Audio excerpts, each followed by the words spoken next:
Okay. More Taoism, please. I'll take a whole platter of Taoism. So, I live in Oakland. I go to conferences and hacker spaces and all kinds of weird organizations. The it's really frustrating when I meet someone who thinks that they're somehow enlightened and cultured because they started reading Deleuze and Guattari, or they quote Nietzsche. I'm like, okay, this guy's falling off the cliff. He fell off the plateau. Nature doesn't care about your opinion. Nature doesn't care about your arguments. None of that's real. It doesn't matter how many words you say to yourself that sound good to you. It doesn't matter how many other people you can convince to agree with you. Because if you're not actually being the way that nature prefers, you got a Darwin Award. You go extinct and now you're out of the conversation. You left the table. And there's no amount of, but I said words that sound good to me. That's not going to save you. It just can't. Your foundation is delusional because you think that words that you like, words that make sense to you, are somehow real. They never can be.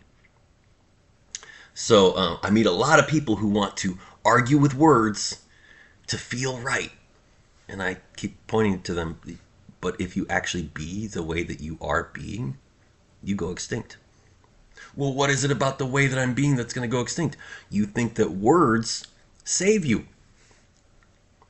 You're going to shout at nature, but I have a really good argument. Nature squishes you. You have no escape. That's the way of being that guarantees your extinction. You're trapped in a delusion of words. Deluse. You lose.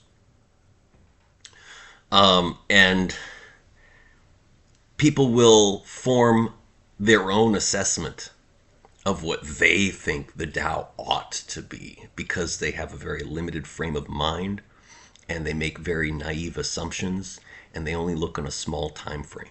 So I'll explain the concept of Taoism being persistence and resilience, and they'll say things like, oh, well, then a dictatorship must be Tao because dictators live a long time. Look at Stalin and Gaddafi and Castro. They all died. That's not Tao. They were around 80 years max. That's not Tao. Dandelions are Tao. You'll have a lot more trouble getting rid of cockroaches than dictators. So they like to fantasize that they are accurate and competent to assess Tao based on very short time frames, very limited circumstances of things that did actually end. And the classic example of this is fashion. Taoists are not fashionable. We're not absorbing and seeking the most common fashion, and we're not trying to be counterculture, cool guy fashion either. We are out of fashion. We're out of fashion. Because we understand, you look at all of history, if something becomes fashionable, they think that they're going to get everyone on their side and then stay that way forever. But what actually happens is they get almost everyone on their side and then they collapse and become taboo. No one wants to even touch it anymore. That's what happens. So Taoists don't try to be fashionable to somehow attain perfect dominance forever. We would much rather be very small and persist.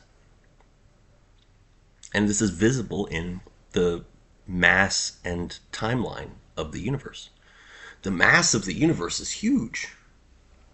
And the amount of the universe that's alive, the mass of life, is really tiny. And the age of the universe is huge. And life has persisted for a large portion of the age of the universe. Life has not been the majority of the mass of the universe, but it's been almost a third of the age of the universe. That's Tao. So I hear all the time there's someone who's excited about feeling right. They assume that they've got the perfect solution for something, and they want to impose it on everyone else, which is dictatorship, by raising awareness. I'm going to shout my thoughts at everyone until I get them to agree, and then once we all agree, then I've won forever. I don't remember everyone agreeing on anything ever.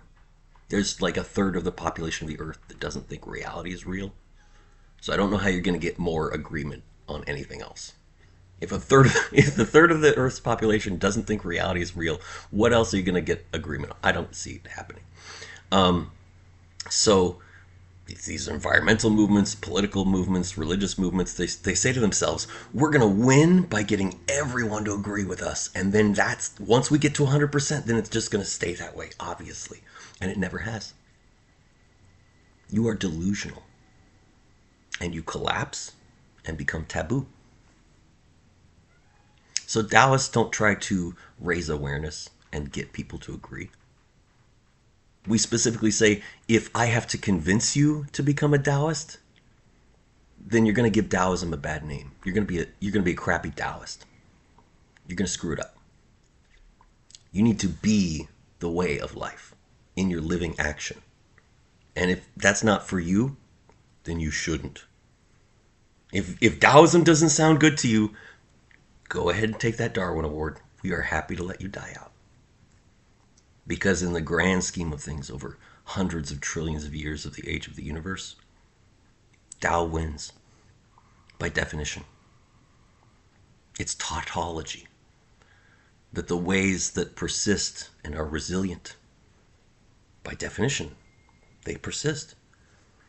So if we look ahead to intergalactic alien civilizations trillions of years from now, the only people left in the universe are Taoists. Everyone else left the conversation because they insisted on being a way that nature does not prefer. And if we try to stop you, we fall off the cliff with you. If we try to convince you with words to become a Taoist, you screw it up. You misunderstand. So we're just going to keep doing what we do, and you go ahead and do what you do, and nature's going to sort it out. I'm happy to let that happen. I'll stand on the side of nature, and you can go jump off a cliff.